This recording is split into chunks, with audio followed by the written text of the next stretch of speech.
প্রেম মানে না কোনো সংবিধান, মানে না পেশাদারিত্বের শৃঙ্খলা আর নিয়ম নীতি। সেই প্রেমের টানেই যেন চরম খেসারত দিতে হচ্ছে পুলিশের আলোচিত এক কর্মকর্তাকে।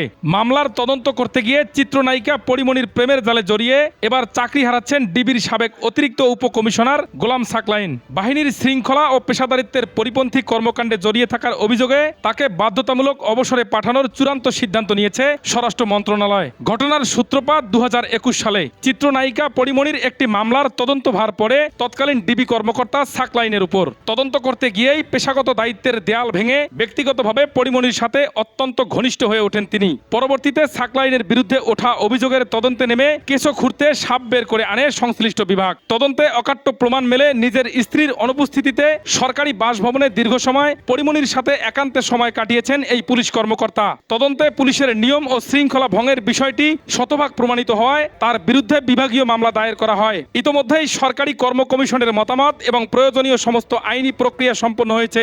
স্বরাষ্ট্র মন্ত্রণালয় গোলাম সাকলাইনকে বাধ্যতামূলক অবসরে পাঠানোর চূড়ান্ত সিদ্ধান্ত গ্রহণ করেছে। এখন কেবল আনুষ্ঠানিক প্রজ্ঞাপন জারির অপেক্ষা। পেশাগত দায়িত্বের চেয়ে ব্যক্তিগত সম্পর্ককে প্রাধান্য দেওয়ার এই ঘটনাটি পুলিশ বাহিনীর ভাবমূর্তি ক্ষুণ্ণ করেছে বলে মনে করছেন সংশ্লিষ্টরা। আর এর মধ্য দিয়েই পরিসমাপ্তি ঘটেছে পুলিশের এক সময়ের এই আলোচিত ও প্রভাবশালী কর্মকর্তার ক্যারিয়ারের। Desk news, news live, Lalmoni.